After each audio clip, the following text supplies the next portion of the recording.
Welcome back to another episode of Words of the Wise. I am really excited for this conversation. I have retired Chief Eric Smith. He was the chief of the Academy for California Department of State Hospitals, and he has such a fascinating background. And I know wellness is also something that's really important to him. So I'm really looking forward to having him on today's episode. Welcome, Eric Smith. Thank you so much for being here. Well, thank you, Paige, so much for having me. I appreciate the invite. Of course, I told you, and I meant this, when we first had our first conversation, I was like, I am so excited because I have never spoken to anyone who has your specific background and has worked in the, California Department of State hospital environment. And so Right. I'm really looking forward to sharing your story and your insights with our listeners. But I was hoping that you could first give us some background on you. Well, golly, time to talk about myself, I guess. I started in law enforcement back as a high school student. I joined the Police Explorer program back when I was about 14 or so, and that kind of got me interested in it. Of course, before that, my main inspiration to being in law enforcement was my dad was a deputy sheriff with LA County, and then when we moved up to Paso Robles, California, where I spent most of my life. He spent the next 8 years as a deputy for San Luis Obispo County Sheriff's Department. And then he eventually got out of that and went back into the family business of plumbing, which I did not go into. But that kind of inspired me to go into law enforcement. So when I started my career, I actually started my career in law enforcement with the Coast Guard because I joined the Coast Guard Reserves right out of high school and spent, about 5 years active and about 25 reserve time with the Coast Guard. So I did all sorts of stuff, and that was because of the law enforcement aspect of that. So in addition to, working for the Department of State Hospital, which I started in '89 doing that, I had a kind of concurrent career in the military doing law enforcement as well, maritime law enforcement. And that allowed me to experience law enforcement from a couple of different aspects because I'm looking at it both federal and state and then local. And when we did law enforcement with the Coast Guard, a lot of it was concurrent. So we had federal, state, and local jurisdictions getting together and going out and doing boardings like right after 9/11. I did get recalled for 9/11, working in the Long Beach area to be part of a program called the Sea Marshals, where they wanted all the vessels checked before they came into U.S. ports. And that was a big, big job. And I found myself getting called up on 9/11 right after the attack saying, stand by. And then later that afternoon, I got a call and they said, be here at the base by 7 a.m. And of course, my wife, her comment was, well, why would they call up the Coast Guard for 9/11 right after these horrible attacks in New York? And I said, well, we're all over the place. So, we have to secure the ports of the United States, not just New York. So it became interesting. So I wound up there on 9/12 and found out that I had been promoted to Chief Petty Officer a few days before. I hadn't gotten the paperwork yet. So I went from being part of a team to being in charge of a team. And that set a whole new precedent for me as far as what we were doing. And then from there on out, I spent, believe it or not, the next 4 years on active duty, leaving my police department behind during that time. And I had just gotten promoted to acting lieutenant at the time, and I was excited about that. So all that kind of went by the wayside. So that kind of started my career. But getting back to the state hospital, starting in '89, I was excited to get the job because I had been working as a video store manager prior to that, waiting to get into law enforcement. Like most everyone that goes into law enforcement, I did the shotgun effect where I put applications out all over the place, getting anything I could get. And I had gone down to San Diego and interviewed with the sheriff's department down there, and I had been all over applying for jobs when this one finally came through. And it's kind of funny because as soon as I got offered this job, I got offered 2 more jobs like the next day from 2 other agencies, and I kind of had to make a tough choice. And I stuck with the state hospital because it was a state job. At that time, it paid more than some of the local agencies did. And it offered increased benefits. And it was within about 20 minutes from my house, which was a benefit at the time. But getting into that was interesting, and it's definitely a unique environment. When I first got hired with the state hospital, I had a general idea of what they did, but the Atascadero State Hospital is where I started, and it's one of the largest forensic facilities in the whole world that deals with the criminally insane and people that need treatment prior to their being able to go on trial and things of that nature. So we deal with folks directly from the Department of Corrections that are having trouble while they're incarcerated, and it's discovered that they have a mental illness. And we're also dealing with people that are in the process of just getting started with the court system. They may be incompetent to stand trial or found so while in court, and they don't understand the proceedings, or they don't have the mental capacity to properly represent themselves. So they get sent to us for treatment and evaluation so that they can go through the process and have a fair trial. And but it's a very unique environment because you're dealing with the mentally ill and the criminally insane and civil commitments that have issues as well. And it takes a unique individual to be in that environment. It's a lot like working for the Department of Corrections, except that you have to be more hands-on and more one-on-one with these individuals because they are deemed mentally incompetent or mentally ill. And in doing so, we have to treat them with a great deal of, you have to put the kid gloves on, and you can't be rough unless you absolutely have to be. You have to be very compassionate. And one of the things that is taught exclusively within our department, which I think is something that needs to be seen more throughout other departments, is basic communication and how to deal with people. And I'm not saying that doesn't occur within other agencies or within post-training, but it's really emphasized within our training. And that's one of the big things we teach is how to communicate and how to gain compliance, obviously, as easily as you can through communication. It's really, really interesting. And there's a few things I want to touch on that you talked about, but I was just having this conversation about effective communication, and it was brought up, and I'm curious to hear your perspective on this because I know that you taught at the academy and you were the chief of the academy, but it was this idea that the younger generation maybe doesn't have the communication skills that generations before had. And we were talking about, just technology and, being behind the screen and not really having to, maybe as you're growing up, be in front of people as much and not having those communication skills. And we were just having this conversation about how important it is to have the gift of gab and how communication can be used for de-escalation. And, having this younger generation come in that's maybe not as comfortable with eye contact and communication. And I posed that question of, do we think that that is something that's going to be focused on more and more, with the up and coming generation at an academy level to be able to teach some of those things, because it is really important. And, us that grew up in an environment where I didn't have social media when I was younger. I didn't have a cell phone until I was in high school. And when I had the cell phone in high school, it was an emergency cell phone that was in my backpack and dead half the time. We really leaned on communicating with each other. That's how we grew up. And so it's a really interesting, concept, and especially in the environment that you were in and that you taught in, where that is something that is especially important. Do you think that, that is something that is going to continue to need more and more focus as the younger generation comes in? And did you see that in your teachings, that maybe they're coming in with, I don't want to say less, but maybe just a different way to communicate with people than that, face to face? Right. Well, I think you're right in that sense.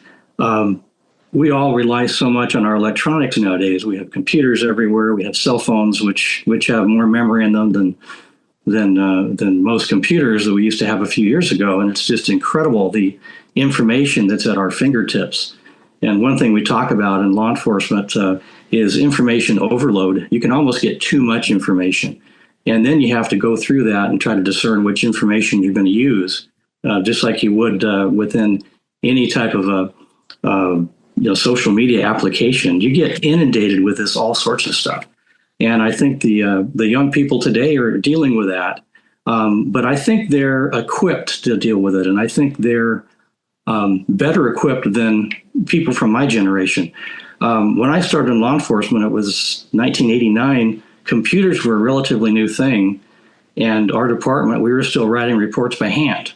I mean, they had a number 2 pencil, okay, and you just fill out the report, and there was no spell check, there was no nothing. And that was really tough for me because I'm a really bad speller. But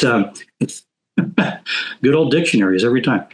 But so things have evolved so much over the years. I mean, I remember when we got our first computer and we were using it for report writing, and people were just fascinated with it. And it was amazing that you could sit down and type something and have it tell you if you made an error or if you need a comma or if a different word choice would be better appropriate.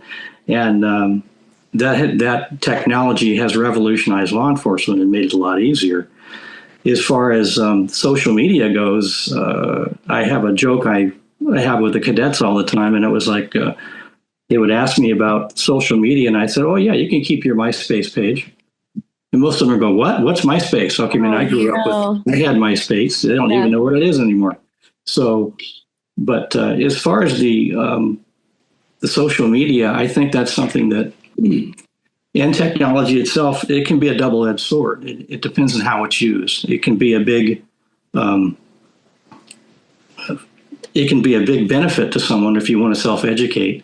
And that's amazing with nowadays. Just about anything you ever want to know is available on the internet. Mm-hmm. Any program you want to look up, any topic. If you want to learn mathematics or rocket science or something of that nature, it's all right there. Okay. And you can look it up and bone up on it, and you can read the classics, and you can do anything you want on that. But then there's a lot of bad stuff out there too that'll occupy your time. And one thing you don't want to do is get too wrapped up in that to where it's taking away from your productive time. So you have to kind of balance your social media time. But as far as communication goes, I think the young people today are having to learn a little bit more about interpersonal communication because they have become very dependent upon social media, on the internet, on their cell phones, and even the chats they have online and things of that nature. In some way, it can be a benefit. I know my daughter, when she got her first cell phone, she had a little issue with spelling and things of that nature, and because she had to spell in order to go on there and chat with friends, that helped her a great deal. Mm. So there are definitely some benefits to that. But you do miss that interpersonal communication. And obviously, about 90% of communication is all visual. Yeah. So you're going to be looking at someone, you're going to be reading their body language, their facial expressions, the tone of their voice, and things of that nature. And a lot of that is lost when you're dealing with someone via social media. So there are challenges, but there's also advantages. Yeah. Well, and you're exactly right. I think that there's a lot of other things that come with that face-to-face communication and that contact. And a lot of it, I think, is empathy and emotional intelligence. And like you said, being able to read body language or see, someone's facial expressions. I do think that that's a really important part of, being able to show up for people in the way that is effective, because you don't know how someone is feeling if you don't have that, right? And if your whole upbringing is all through text message or social media, you don't develop those skills of empathy or, like you said, emotional intelligence and reading body language, and you don't develop those skills. And so I know that there are a lot of academies now that are focusing a lot on that, of like, how can you effectively communicate and show up? And I'm interested to know, because I know that you were the chief of the academy, and I know that there are probably a lot of lessons and things that you taught over the years, but one of the things that we talked about is the unique skills that the officers had to know in order to be able to deal with this particular population, which is Exactly different than, maybe other, municipality departments or, like you said, correction facilities. And so what do you think is maybe the most important or unique skill that you had to teach in your academy for dealing with your specific community that you served? Okay. Well, once again, communications is paramount in law enforcement. You have to be able to communicate. And if you're handicapped by using social media your whole life, that's something you're going to have to overcome. We do that in our academy by having everything is interactive. And we do most of our training after we go through a training session is scenario based. So you're having to act it out. You're having to get out there and physically talk to someone. You're having to, get in their face, so to speak, and handle a situation and try to use the skills that we just taught you in that learning domain on how to communicate and how to maintain control of someone, maybe without having to put hands on, without having to use physical force. And that's probably one of the biggest skills we have. You mentioned empathy earlier. Empathy is really important. But one thing to remember, too, is when you're dealing with mentally ill individuals, a lot of the times they are either psychopathic in the sense that they don't feel empathy. We have a lot of people within the mental health community, a lot of patients or inmates, as you might want to call them. And a lot of them just do not have those skills. They don't have the communication skills. And it's really hard to communicate with people like that. So that's something that's tough to deal with. And trying to teach that in an academy, once again, we go back to the scenarios and we try to get them to basically act it out as they go. But this gives us the ability to teach as we go. And if you have the opportunity to mess up, okay, which you really don't in the field, and to go back and try to do it correctly the second time or the third time, where we try to teach you how to communicate with someone. And we have a lot of tools and tricks we use along the way as far as how we do that. And a lot of that has to do with, managing aggressive behavior and things of that nature, where we learn techniques on how to de-escalate people and try to get them to, calm down and, take a deep breath and relax and things of that nature. Things you don't often have to do you don't have time to do when you're on the street. When you're on the street dealing with someone who has a dangerous weapon or a firearm or something like that, these techniques are not going to work. Okay. You're going to have to get physical. You may have to use deadly force. But within our controlled environment, where 99 out of 100 times you're encountering someone who is not armed, you have the ability to take a little more time and try to de-escalate situations without having to revert to force, to a use of force type situation. One of the things that I find really interesting, and I'm curious to hear how you feel about this, but I think a lot of people I talk to, they say that, as much as you train ahead of time, there's something different about the reality, and that maybe you can't always 100% prepare for the realities of the job. How do you prepare for that environment beforehand? I know you said all the tactics and stuff, but do you think that you can actually fully prepare, or do you think that it's just on the job learning, kind of trial by fire of like, okay, like this is how we're going to do it today? Well, I think once you develop a certain skill set and you gain your confidence in that skill set, and you're out in that environment and you're working in it, you're going to have to learn on your feet. You're going to have to rely on your training, plus you're going to have to rely on your good old-fashioned wits. And I tell a story to the cadets about when I first started in the department. Back when I first started, there was no police academy. Okay, the training I had was from my college classes and from my academy prior. And there was no formalized training within the department, very little, I should say. And it took a long time for that to happen. But my first day on the job, they hooked me up with another rookie officer who just started. They handed me a set of keys and they pointed me down the hallway and they said, go to work. So the two of us said, okay, well, we're going to see how many doors we can open with these keys and where they go and who's behind them. And we took off. And as we headed down the hallway, it was kind of like we're passing all these mental patients who were in various degrees of psychosis. And we really didn't know how to deal with it. So it was, to tell you the truth, my first week on the job, I was absolutely petrified. Okay, I wasn't sure if I wanted to do this. And I was totally unprepared. I felt I had been forced into that environment unprepared. And I just had to kind of learn on my feet. And one of the things I learned is not to show fear.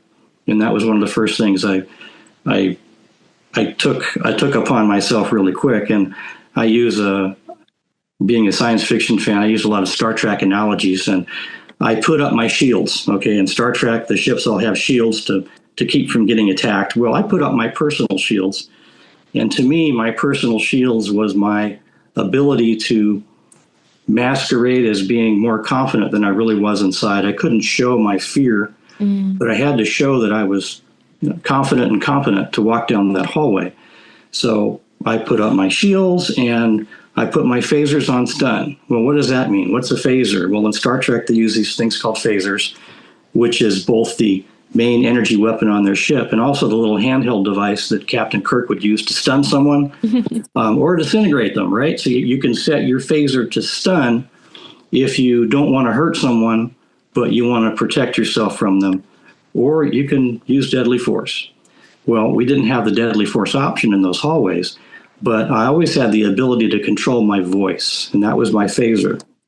My voice was my way of communicating and getting across to these individuals that, I was there to help them. Quite often, 9 times out of 10, they would understand that. And you're able to empathize with someone to get them to cooperate or go back to their housing unit or whatever you need them to do in a manner by talking to them as a human being. Something that you don't often have the time to do if you're dealing with someone who's in an exigent circumstance. Now, obviously, we dealt with people that are having a mental health crisis, and they may be full-blown attacking someone else. Well, what do you do then? You're not going to talk to them. You're going to put hands on. You're going to take them down as safely as you can, and you're going to protect the other individual, be it another patient or a staff member who's being attacked. And you're going to use everything in your power to do that. And we learned certain techniques called managing aggressive behavior and PMAB, which is your physical aspects involved with putting hands on people. And it's usually done in such a manner where you're not doing it by yourself. You have 3 or 4 people that are helping you to take down an individual. And that way you can do it safely and without hurting that individual. And of course, we carried handcuffs. Actually, not initially. When I first started, we weren't allowed to carry handcuffs inside. We weren't allowed to have batons. We were not allowed to have pepper spray. Well, that all changed over the years. But at first, all we had were leather restraints. And those were in lock boxes up and down the hallways. And you had to run to the box and get that and come back and then apply the restraints. But they were designed so they don't chafe and the individual doesn't hurt themselves while they're being put into these devices, into these restraint devices. And then again, that's only done when they're acting out in such a manner where you can't control them and they're unable to calm down.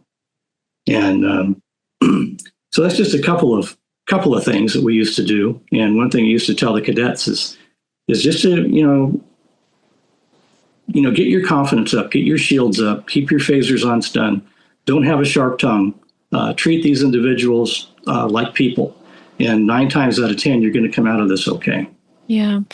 I really like that you said, I could control my voice.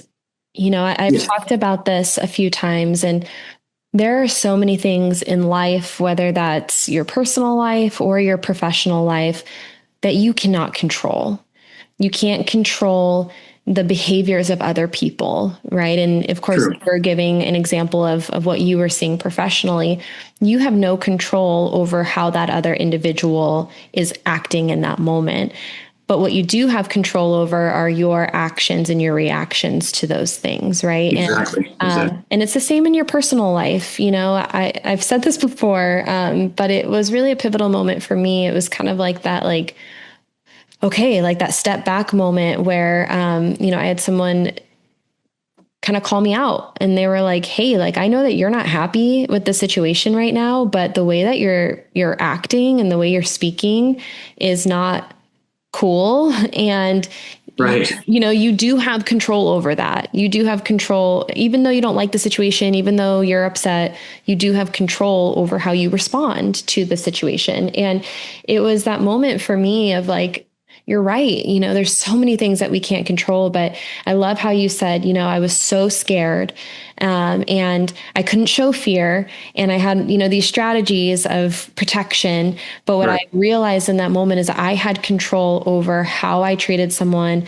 how I used my voice in those types of situations. And I think it's an important reminder that we all have control over certain things. And it's important to try to control the controllable, because there's so many things that you can't control. Exactly.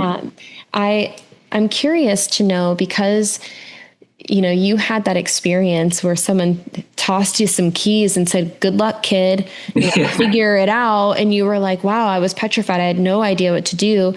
Do you think that experience that you had early in your career impacted the way that you then led and how you taught people, because you didn't want them to have that same experience where they walked into an environment where they felt like really unprepared and really scared? Yes, exactly. I would say that help me to kind of become the man I am today, i.e., successfully retired in law enforcement.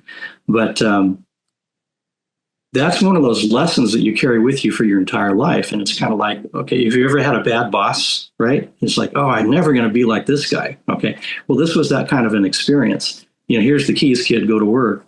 Wow. Okay.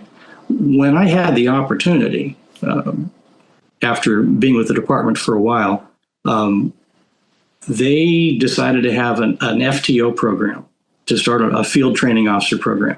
Well, I had only been there about a year at the time, and I didn't feel that I had enough knowledge to be put into that, because that's usually a senior officer type position. Well, a lot of our senior officers were kind of down on the whole training thing in the first place, and they kind of liked things the way they were. So along comes the new kid. So I apply, and I'm one of the first FTOs. And not only did I catch hell from the old guys, but I got it from everybody else too. But I was pretty set in my ways in the fact that I didn't want anyone to have to go through what I just went through. Yeah. I wanted the people to have the basics down. I wanted people to have some basic training other than what they just got in the police academy, because you can learn a lot in academy, but you get to a department like ours that's really specialized, and there's stuff they're just not going to teach you. You have to learn the on-the-job stuff that applies to your physical position, your particular hallway, the particular ward you're going through, the particular patients you're dealing with, and even the different time of day, even the different shifts were different, and you had to learn the differences on each shift. And none of this was taught at the time. So I took it upon myself, along with several other individuals that also wanted to be FTOs, to try to do that and try to give people that training, a little bit of heads up, i.e., this is what's going to happen. This is what you can expect from our limited experience at the time. But then it grew over time. And that did eventually grow into there being a specialized academy within our facility. And we started that probably about my third or fourth year there. So that'd be the early 90s. We actually started a police academy within our department, and it was specialized strictly for us, strictly for our officers. And we based it on a regular police academy. But of course, it was only, 50 or 60 hours at the time, and it grew. And now, of course, we're at a full-fledged 548-hour academy. But we needed that specialized training because there's stuff you just weren't getting in a basic post class. Yeah. What I think is really interesting, and you kind of just made me think about this, you saying I came in as kind of like the new kid saying like, hey, I want to make these changes, or like, I want to, I know. and then the older guys were like, who's this young kid coming in? Like, we like things how they are. Right. I feel like every generation has that. And I'm a fly on the wall, right? Like I'm an outsider looking into your guys' world, and learning a lot through these conversations. But I have been to so many different conferences. I've had all these, podcast episodes, and everyone's like, oh, the younger generation. Mm-hmm.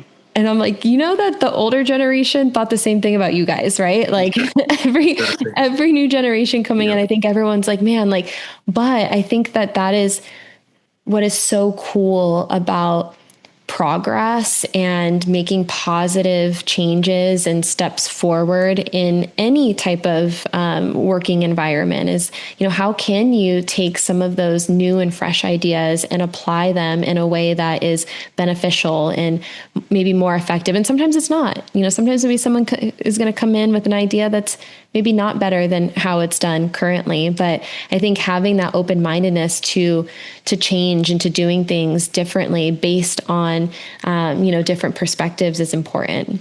As far as the younger generation goes, I think there's definitely going to be advantages with their technology and their knowledge of technology coming in, and I think that's going to help them in the long run. But trying to make sure they build those interpersonal relationship skills and how to communicate one-on-one with people, that's something that they may need a little extra help on. Yeah.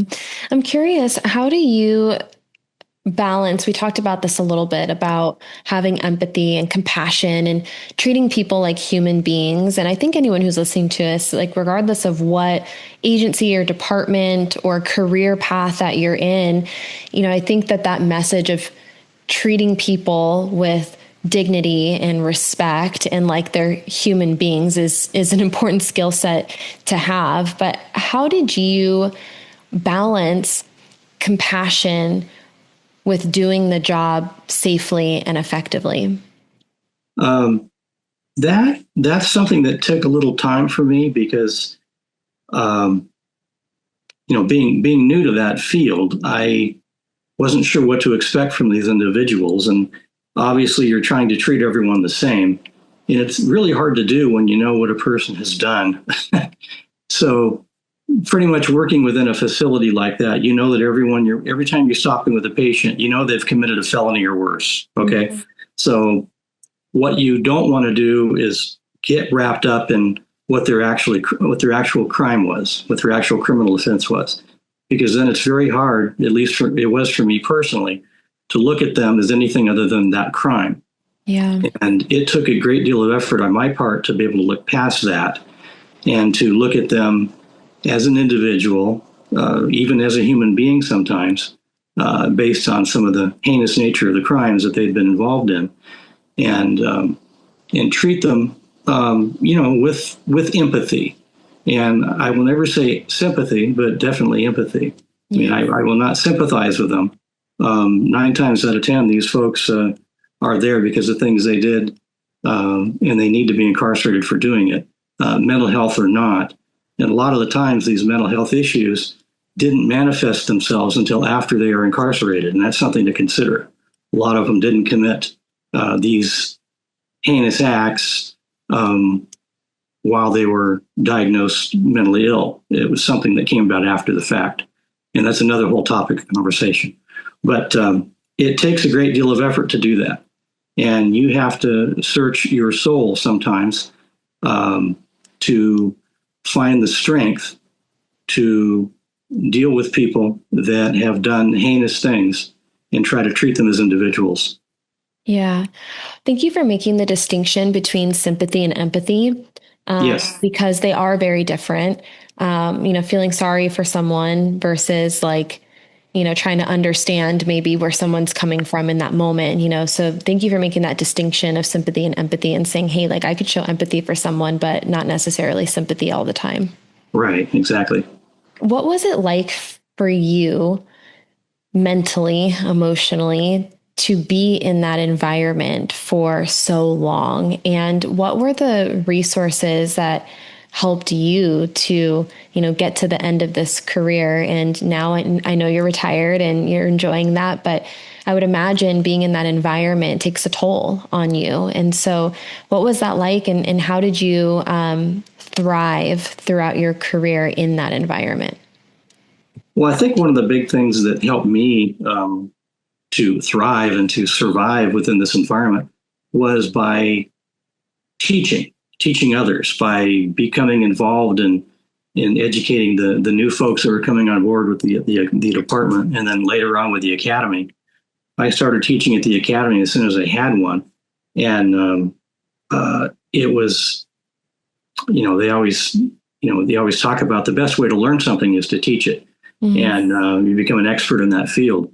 So I took on several things. At the time, I'd been a photographer my whole life and had been really involved in that. And one of my early jobs with the department was as what they called the photo lab officer. So I had to, as a inmate would come in the back door, they'd go through what they call the magic portal, and they go from an inmate to a patient, overnight, magically. So they come in and we have to treat them a lot differently than they were treated in corrections most of the time. And so right off the bat, I would see them, I would have to fingerprint them and photograph them and try to gain their, or compel their voluntary compliance. And that's probably the key right there, is trying to compel compliance whenever you can. But I got really good at talking to them. I got good at communicating and explaining what needed to be done and why it needed to be done, and that I wasn't going to hurt them. I wasn't there to beat them up or rough them up or anything like that.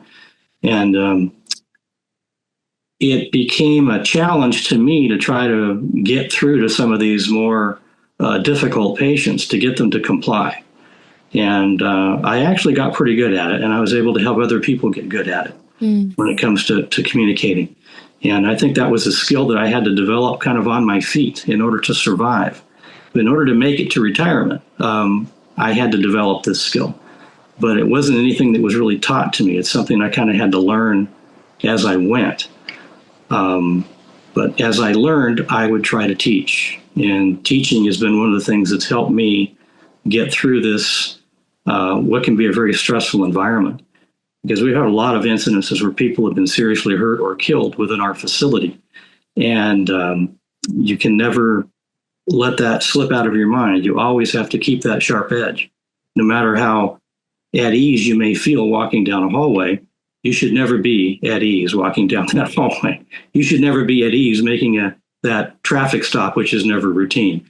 You should never be at ease going to that domestic violence call. That will get you killed. The same for a facility, a correctional facility or a mental health facility like ours. So you have to balance that. But keep that edge all the time. You need to stay a little afraid all the time. Yeah. There's an old saying, a little paranoia will keep you alive. And that's kind of what we have here. But you can't live forever in that paranoid state. So when you get off work, what you have to do is get away from work. You have to go home. Hopefully you have a good environment to go back to. I was very lucky to have a very loving spouse and still do today. And matter of fact, I met her there. She was a clinical dietitian and worked with the patients directly. And so we always had things to talk about at the end of the day because we each had our own little stories. But that helped us to unwind. And then you need friends outside of that group too. You need to be able to, go to your family and have stuff, or friends that maybe aren't working in the same job you're in. It's hard to find friends outside of law enforcement once you get in law enforcement, but it's good to have friends outside of law enforcement.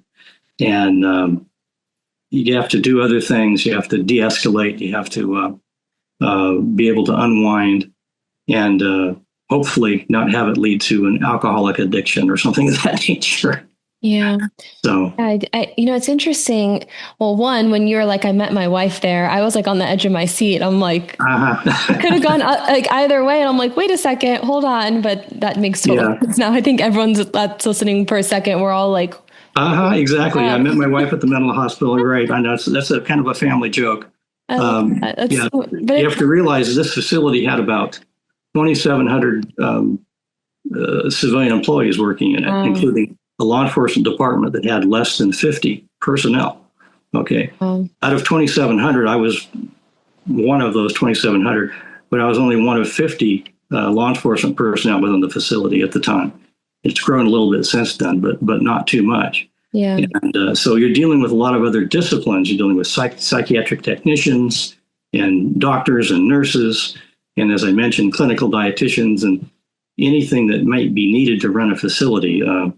Facilities like ASH, as we called it for short, were basically small cities. And you had your own fire department, you had your own police department, you had your own doctors, you had your own hospital within the hospital, and anything else you could think of, your own maintenance division, your own food service, everything it's a microcosm of the whole world if you look at it. Yeah.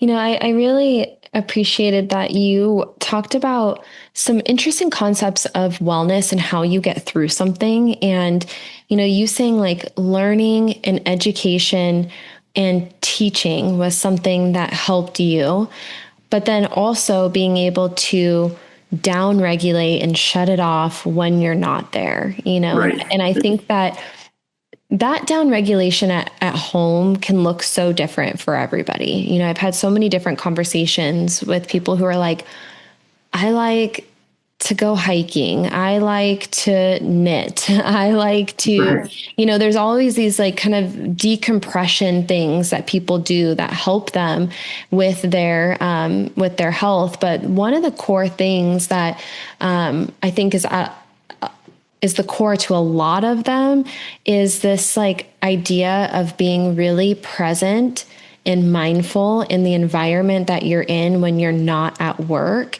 And there's a certain level of nervous system regulation that has to happen in order for you to be present in the moment for what you're doing. So, for example, if someone's like, yeah, I really like knitting, or had someone say, I really like woodworking. And the idea was that in those moments, like they're not thinking about anything else, right? Like they are like calm, they're present, they're mindful.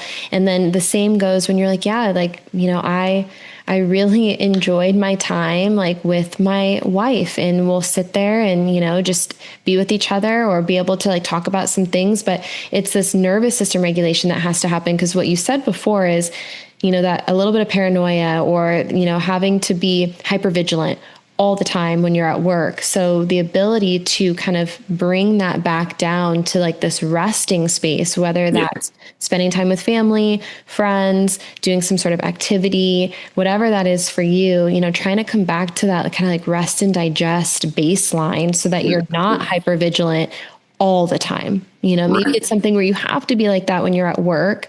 But when you're not at work, how can you find those areas and those spaces that let you just exhale? Right. Not everybody can do this job. Not everybody can work in a facility like that and get out of it without being unscathed. And I've had a lot of officers that I've known that have gone on to other things, gotten out completely, or went into different departments where they didn't have to deal with the daily stress of dealing with the individual patients on a one-on-one basis. And it can be quite soul searching when you have to look at that. And one of the things that has helped me, obviously, has been my faith, being a Christian, and being involved in a church or a community. And I would urge that other people get involved in whatever community organization they can get into. Anything that helps you feel better, okay? Anything that kind of brings back your humanity is something that's going to be beneficial. And and you mentioned like knitting and things like that. Hobbies are incredible. I mean, most of us like to hunt and fish and things like that. And I got some models on the shelf back here. I'm into rockets and spaceships and airplanes and all sorts of stuff that I've put together over the years. And now that I'm retired, one of the things I get a chance to do is write. And I haven't done a lot of writing just for myself. I'm usually writing police reports or who knows, a variety of different things. Writing the Academy manual, for instance. I never got a chance to actually sit down and do physical anything for fun. Now that I'm retired, I have all this stuff I've been wanting to do my whole life that I really didn't have time to do if I wasn't going to college doing online classes or something. And now that I do, so now I'm writing science fiction, and it's kind of fun. It's an outlet for me. It gets me completely out of this world, so to speak, and puts me in a whole different mindset. And I can create my own characters and my own beginnings, middles, and ends, and the adventures they have, and be they good, bad, or evil. And I'm in total control for the first time in my life. I actually forgot because you had told me about writing science fiction. And I remember when you told me that, I was like, man, you have so much material, like from your career. There's so many things that you could, inject. And I'm sure like crazy stories and things that you could, morph into your own world and your own characters. And so I'm really excited to see what that looks like. But I would really like to talk about retirement a little bit because, I think it's the one thing that everyone is so excited about. People are looking forward to it. Like every conversation, I wouldn't say every conversation, but a lot of the conversations I have, especially with individuals who are a little bit further along in their career, they're like, I just want to get to retirement. I can see it. And there's a joke that I heard that I actually think is really funny. You might think that this too, because of the environment you were in, but there's a running joke that the only two people that know their like end date or their exit date are cops and inmates. It's like anytime you talk to someone, when's your retirement? They're like, 3 years, 24 days, 16 hours, it's like until like the second. But it's also, I think, maybe one of the like most daunting, scary things, and I've had a lot of conversations with people who are like, I'm scared to retire, like I don't know who I am outside of this career, or I, feel like a stranger in my own home because I neglected my family, or man, I just don't know what I'm going to do. Like, I don't know what I'm going to do with all my free time. And so now that you are in retirement, how do you prepare for that? Or how did you prepare for that so that you can set yourself up for success and you can have a long and happy retirement? Right. Well, that's a really good point. And that's something that really you need to think about your first day of the academy is your retirement. You need to start thinking about that. Where do I want to be 30 years from now or 40 years from now or 20 years from now, depending on how long you want your career to last. And that's something you need to start with the end in mind, essentially. So plan ahead. And that's one of the things that I had the opportunity to do is I got to sit down and try to plan things out in advance. And in our academy, we talk about the importance of planning for your future. So we would have the cadets, stealing my thunder here is going to be my closing statement, but starting with the end in mind. And one of the tools we used to use, which was kind of a little on the morbid side, but we would have the cadets write their own obituary. Okay. Mm-hmm. Now, I know that sounds a little morbid, but you have to remember what is an obituary? It's your life. It's your life achievement. It's a way of letting everyone know what you did, who you were, what you stood for, what your accomplishments were, things of that nature. So another way to look at it would be to write your own future resume. And that's where I was going to go with this. So sit down at the very beginning of your career and line out your goals of where you want to be at a certain time. And it doesn't have to be, you're not going to achieve your goals in 1 year, okay? You need to look 20, 30 years down the line sometimes. And for me, retirement was so far off, I never really thought that much about it. I figured that I would just be sitting on a beach in Hawaii somewhere, soaking up the rays. Well, I'm not in Hawaii, I'm in Idaho. But it's darn near paradise, so I'll tell you that much. But if you can start with the end in mind and figure out where you want to go and then plot your course accordingly. So, get out your chart and set your course and get your compass and have a good heading. And if you can stay on that heading, you're going to do pretty well. But along the way, you're going to run across, things that you're going to want to write down in your resume. So, or in your obituary. Okay. So think about the training you want to have when you're first starting out. The number one thing you probably want to write down on your future resume, if you're a cadet in the academy, is I graduated from the academy as the number one cadet. Okay, great. That's a good goal. Mm-hmm. That's an achievable, honest goal. That's like, 5-6 months down the road. That's something that's awesome. Okay. Your next goal might be you want to pass your first probationary report. You want to you want to pass that with flying colors. That's fantastic. That's a great goal. And then go from there. Let's say in a few years down the line, you want to try to go into a different department or different division. You want to go into the detective unit or transportation or something of that nature. Well, then that's another goal you need to achieve. And once you achieve that goal, maybe you want to promote. Maybe you want to become a corporal or a sergeant or a lieutenant. And who knows, maybe someday a captain or a chief, depending on your department's rank structure. So these are things you have to keep in mind. And you should write them all down in advance and give yourself a good fair amount of time between each one. Like I said, I jumped into being an FTO after about 1 year on the job, which is ridiculous. But no one else was there. No one else was going to do the job. So I figured, okay, let's go do this. Let's see what trouble we can get into and see if we can't change the world at the same time. So I was naive enough to think I could make a difference, and yet practical enough to know that I probably wouldn't. But you know how it goes. You do what you can. Yeah. But keeping that in mind and keeping your goals centered and focused. Education is a real big one for me. When I went to college for a couple of years before I joined the Coast Guard, and that helped me there. And then once I was on active duty with the Coast Guard, I actually had the opportunity during that 4-year stint I spent on active duty. I actually started doing online classes. I started out with University of Phoenix, and I switched over to Grand Canyon University. And within about 3 years, I cranked out my bachelor's and my master's degree. And it was awesome. It was a lot of work, but it was all pretty much on my own time since it was all online.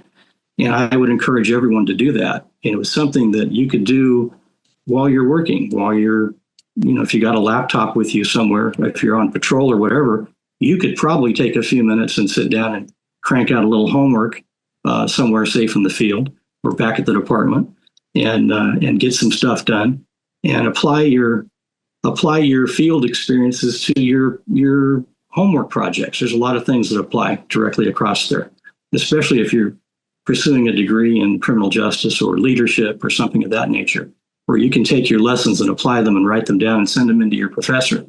And you'll just find out how well you can do in that environment. Yeah.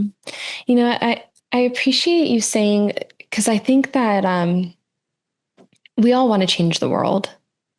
Don't we though? Yeah, of course. And one of the things that I realized is, maybe I won't change the world. I think you have that realization at some point in your life of like, maybe, me as a single person, maybe I can't change the world, but you can have a positive impact on someone's world. And that is worth striving for. Absolutely. And I have moments where I'm very emotional. I think I'm a very empathetic person. I'm a very emotional person. And I was actually working on site. I was in California. So I was in Southern California though. And I was going to do like an on-site meeting. And there was an individual, kind of talking to another guy. I don't know who they are, and the individual leaves and the guy is in there and he was a detective. He ended up being a detective. And he was like, that is someone I worked with in the past that was in and out, drug addict, like in and out of prison, committing crimes. And he has been now sober for 5 years. And he came back as a part of his like program to thank me and make amends with me and tell me that I had an impact on his life and his recovery. And I'm hearing this story. He's not telling me, he's telling the person, that I was meeting on site. And I'm like off to the side, just like tearing up because I'm like that, right. That is worth everything. If you could, and now I'm like getting emotional now, but like if you could have a positive impact on one person's world, like that's what it's about, and that could be professionally or personally, and it's just all about how we show up for people, and it goes back to everything you talked about before of compassion and humanity and respect. And so I think maybe that sentiment or that like goal of changing the world can change just being, changing someone's world or helping someone's world. Sure. Yeah. If you can help one person, I think you're doing a good thing. Yeah. Yeah, for sure. But one story I'll share with you real quick. We did have our academy was very high stress, and we used to emphasize that, especially the first few weeks of the academy. We had what we called Hell Week, where we would have all these officers come in from outside with their TAC gear on and their Smokey the Bear hats and their dark sunglasses and everything, and we would run these cadets through the ringer, asking them questions and drilling them and making them do push-ups if they got something wrong, and really, really getting in their face. And the whole idea behind the whole insurgent of stress into the environment of an academy is to make sure that these officers are in the position where they can handle it, where they can take care of it. And you have to be able to take it. Okay. You have to be able to respond positively to these negative things that are happening around you. And you can't overreact.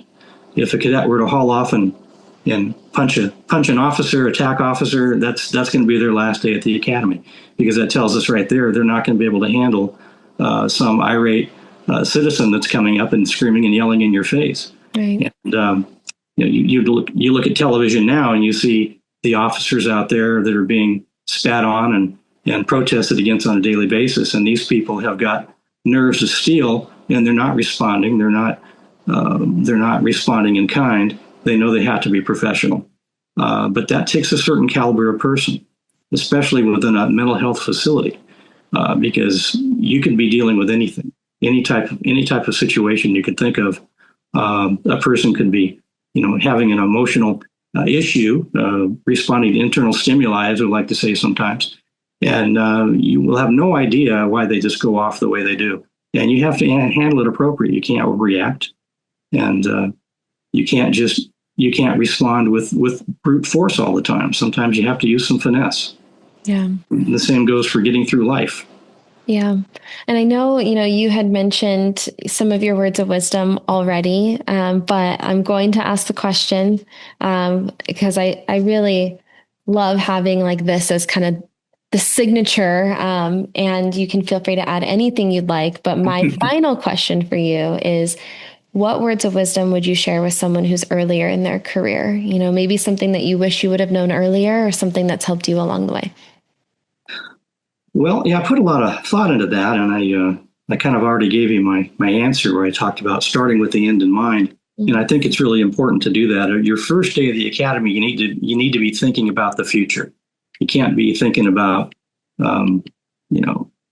next week. You need to be able to sit down and project that out, and which is why sometimes we have them do this little exercise where I have them write out a future resume. So I'll call it a future resume versus the obituary, because that's just a little too morbid. And that's something that I had to do once when I was going through one of my leadership classes. They said, write out your obituary. And but I think a future resume sounds a little better. So, but you need to have an idea. You need to have a goal of where you want to be, and they need to be practical goals. But to write them out, sit down and write them out, and have a timeline. Give yourself, like every couple of years on your resume, what you want to do. Let's say you want to put down the education you want to obtain by that. How many classes do you think you can handle to take online within a 2-year period? I know some people that could crank out a associate's degree in that time period, or maybe a bachelor's or a master's if you already have some education. And what promotions are you wanting to get in your career in law enforcement? Are you looking forward to being a detective? Are you looking forward to being a canine handler? Do you want to be part of a drug interdiction force or team? These are all things you should write down. And as you're going through your training and your education in the academy, and once you get through the academy, this will become clearer to you as far as what direction you want to go in. But you should always have that down. You should have an idea in how to get to retirement. And getting to retirement is an interesting process because it takes you your whole life. Okay. It takes you your whole career to get there. And you don't want to forget about it. So once you're retired, you have to also have that plan again. So you have to get out another piece of paper and write out that next goal. Okay, what am I going to do now? When I was retired, I kind of came home and didn't have to get up the next day. And it's like, oh, what am I going to do now? So I'm a big gardener, so I did a lot of gardening. But after a few years of that, it's like, there's got to be more to my retirement than just gardening and target shooting and things like that. So that's when I really started getting into writing. Prior to that, I started doing reading because I had not been able to read books for pleasure for quite a while, especially when I was doing my college classes. It seems like I was always reading some technical manual on something. So then I really got into listening, and I got into books on tape. So while I was doing something like, working in the garden or driving the tractor or something, I would have an audiobook going in my ear the whole time. And I think in my first year of retirement, I had listened to over 100 audiobooks. Wow. And I really kind of liked the science fiction genre, so that's what I listened to most of the time. But a lot of it, it just didn't click with me. It's like, okay, this story could have been better. It could have had a better ending, or the characters could have had more development or something. So that's when I decided I would try to write. So I have successfully written my first book, and it's published on Amazon. I'll give myself a shameless plug right now. Okay, hang on just a second.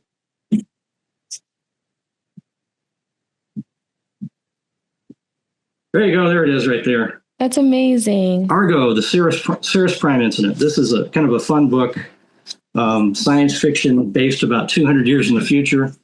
And it's kind of a microcosm of today, all the problems we have in today's society, issues we're having with, one side versus another and things of that nature, and good versus evil. And I threw a little bit of religion in there too, because a lot of the science fiction I like to listen to is quite atheistic sometimes. And so a lot of people don't even want to, contemplate the existence of a God, okay, or God in general. So I kind of took on a bunch of those things and threw it into a book, and it's a lot of fun. And I'm working on book 2 now, and then after that, I'm hoping to write a book on leadership, which I think would be fun. And I want to base it on a lot of the my personal experiences I've had with my career in the Department of State Hospitals, and have some positive as well as some negative stories. And hopefully it's something that people would learn from and gain from and become stronger from reading. Yeah. Well, thank you for sharing. And I'm definitely going to buy a book. I love that you shamelessly plugged. So I'm definitely going to hop on Amazon. But, I think everything we talked about is, how can we take our experiences that we have in our life and in our career, and how can we help to make things better, processes better? How can we help to develop whatever, career path you've chosen, or even your home life? How can you make things better? But how can you also help other people who are coming after you to improve their situation? So how can you learn from your experiences and pass that on to other people? And then how can you be proactive with your career and your life so that you set yourself up for success professionally and personally? And then when you get to the end of it and you're in retirement, now you have your health, you have time to do the things that you want to do, and you have preparation for those things. Right. And so I really appreciate you coming on here today and sharing some of your experience. I appreciate you, giving your insights and your words of wisdom. And, I hope anyone who's listening can start to look at, the future with excitement and not dread, because retirement looks good on you. So, well, one thing to remember too is it's not just about you. It's not just about yourself. It's about the people around you. Yeah. And especially in a smaller department, you always have to be, especially if you're promoting and you're getting up through the ranks, you always got to look back at the people that helped you get there. And then one thing that really, really helps is to help that next person up behind you. To be able to train them up and take the opportunity to the person that's filling your position that you just vacated. Give them a hand up, show them how to do it, give them some insight, and give them some progress, help them progress. and advise them to do the same thing. And you're going to see a whole line of people going up through the ranks who have your values and your principles that they're carrying with them, and your experience is going to live on that way. Yeah, absolutely. Thank you again. I really appreciate your time. Thank you for coming on here with me today. Okay, thank you, Paige, so much. Of course.